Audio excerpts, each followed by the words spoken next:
Once, in a place tucked away from the big, noisy world, there was a valley.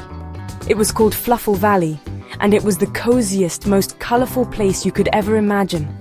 The grass was as soft as a whisper. The rivers giggled as they tumbled over smooth, sparkly stones. All the little creatures who lived there were happy. They had everything they needed. In the very middle of this valley stood a great big crystal. This was the glowstone. It wasn't just a pretty rock. Oh no. The glowstone was the valley's heart. It hummed with a gentle, warm light, a light that kept everything alive and bright. It made the flowers bloom in brilliant colors and kept the air sweet with magic. Living in this happy valley was a little creature named Pip. Pip was shaped like a star, with 5 stubby points and 2 big curious eyes. He was a star whisker, a very rare and special sort of creature. Pip loved Fluffle Valley more than anything. He loved bouncing on the fluffy moss beds and tasting the sweet nectar from the sunblossom flowers. The glowstone was his favorite thing of all. He would often sit near it, feeling its warm, friendly hum vibrate through his little star-shaped body. The light from the crystal made his own golden fur shimmer and shine. It felt like a warm hug that never ended, a promise that everything would always be all right. But then, one morning, something was wrong. Very wrong. Pip woke up and the air felt grey. The world outside his little burrow wasn't bursting with its usual rainbow of colors. The sunblossoms had drooped, their petals looking pale and sad. The giggling river was quiet, barely murmuring as it flowed. A strange chill had settled over the valley, a quiet sadness that nobody could explain. Pip scurried to the center of the valley, his heart thumping like a tiny drum. He stared at the glowstone. Its brilliant, life-giving light was gone. It was just a dull, cold stone now, its inner fire completely extinguished. The valley's heart had stopped beating. A worried hush fell over all the creatures of Fluffle Valley. The bunny's ears drooped. The squirrels stopped their chattering. Without the glowstone's magic, the colors began to drain away, as if a giant sponge was soaking them all up. The soft grass turned a dull, brownish grey, and the sky looked weary and pale. Pip knew he had to do something. He couldn't just sit by and watch his home fade away into nothing. He needed help, so he went to find his 2 best friends. First was Zara, a clever bunny with twitchy whiskers and a brain full of brilliant inventions. The second was Grumble, a hedgehog who was often grumpy, but whose prickly outside hid a very wise and loyal heart. Pip found Zara tinkering with a contraption made of twigs and dewdrops, trying to create a tiny light. "It's no good," she sighed, her ears flopped down. "The magic is just gone." Grumble was nearby, trying to polish a berry to make it shine, but it remained stubbornly dull. "Knew this would happen," he grumbled. "Too much giggling, not enough thinking." Pip explained his idea. They had to find a way to fix the glowstone. It was then that Grumble remembered something. He shuffled into his burrow and came back out, dragging a dusty, rolled-up piece of bark. It was an ancient map, a map that his grandfather had given him. It showed a path to a place called Starfall Peaks. The map led them to the edge of the whimsical woods. The trees here were twisted and strange, and they whispered secrets to each other as the friends passed by.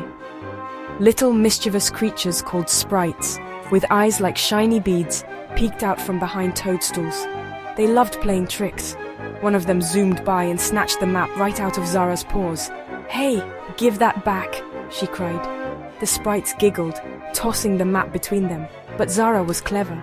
She quickly built a small, silly-looking decoy out of leaves and a shiny beetle shell. The sprites, distracted by the new shiny thing, dropped the map to chase it, and Pip snatched it back up. They had outsmarted the tricky creatures. Their path then led them to a deep chasm, and the only way across was the wobbly bridge.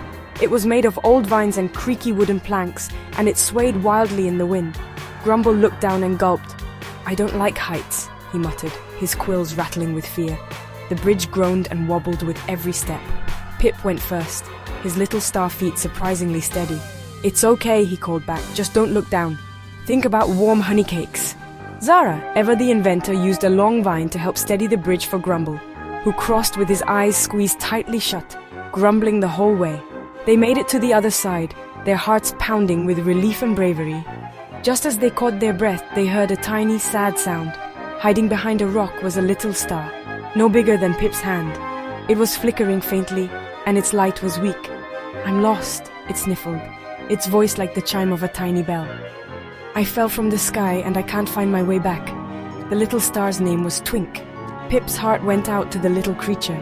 He knew what it felt like to see a light going out. "Don't worry," Pip said kindly, patting one of Twink's points. "We're on a quest to bring light back to our valley. We'll help you get home too." Zara and Grumble agreed. Helping the lost little star felt like the right thing to do. With their new, tiny companion, the friends continued their climb up Starfall Peaks. The air grew thinner and colder, but the sight of the shimmering night sky above them gave them strength. Finally, they reached the very top. Perched on a gnarled ancient tree was a magnificent owl. Her feathers were the color of moonlight and her eyes were like two deep golden pools of wisdom. This was Lumora, the guardian of the stars. She had been waiting for them. "I know why you have come, little ones," she hooted softly, her voice echoing in the quiet night. "You seek to relight the glowstone, but its magic does not come from a spell or a potion." Lumora explained that the glowstone was powered by something much simpler and much more powerful: kindness. The crystal shone brightly when the creatures of Fluffle Valley were kind to one another, when they shared, and when they helped each other without being asked. But lately, she explained, they had forgotten. They had become a little selfish, a little thoughtless. The glowstone had faded because the kindness in their hearts had faded first. To prove her point, she asked them each a question. "Tell me, little hedgehog," she said to Grumble. "When was the last time you shared your best berries, instead of keeping them for yourself?" Grumble looked down at his feet, his grumpy face turning a little red. Next, she turned her wise gaze to Zara. "And you, clever bunny," Lumora hooted. "When did you last use one of your inventions to help someone else before they even had to ask for it?" Zara thought of all the gadgets she had made just for herself, and her long ears drooped with shame. Finally, Lumora looked at Pip. "And you, little Star Whisker, you have a kind heart, but have you ever been so busy playing that you didn't notice a friend was sad and needed a hug?" Pip thought about a time he had seen a little dormouse crying, but had been in too much of a hurry to stop. A tear rolled down his cheek. They had all failed the test. Seeing their sadness, Lumora's voice softened. "The glowstone does not judge," she said gently. "It only reflects what is in your hearts." The three friends looked at each other. They admitted their mistakes, not just to Lumora, but to one another. "I've been grumpy and selfish," Grumble confessed. "I could have been a better friend," Zara added. "I will try harder to notice when others need help," Pip promised.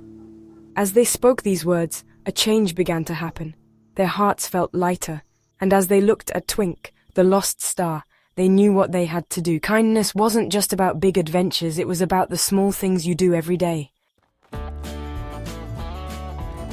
Leading the way, the three friends began their journey back down the mountain, with Twink bobbing cheerfully alongside them.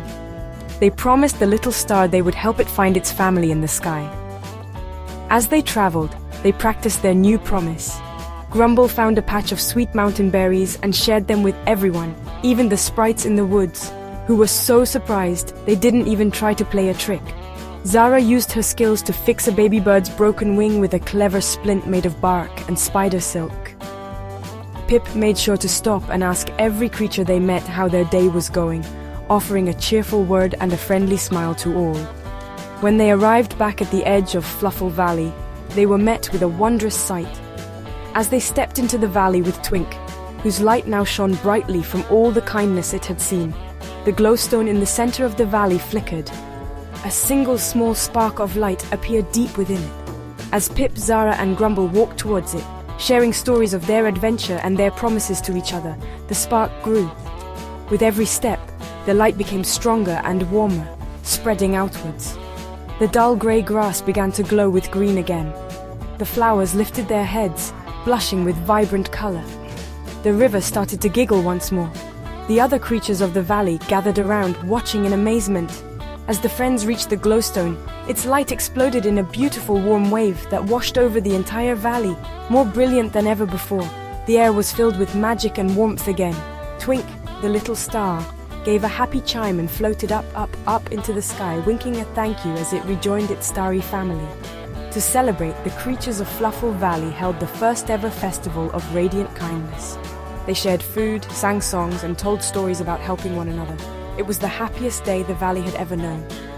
Pip stood with Zara and Grumble, looking at their beautiful, shining home. The glowstone hummed with a powerful, happy energy. Pip looked at his friends, his heart full to bursting. The journey to Starfall Peaks had been a grand adventure, with its wobbly bridges and tricky sprites, but he now understood the truth that Lumora had shown them. The real magic wasn't in some faraway place or ancient crystal. It was in a shared berry, a helping paw, and a kind word. Pip the Star Whisker had learned the most important lesson of all, that the greatest adventure is learning to share your own light with others.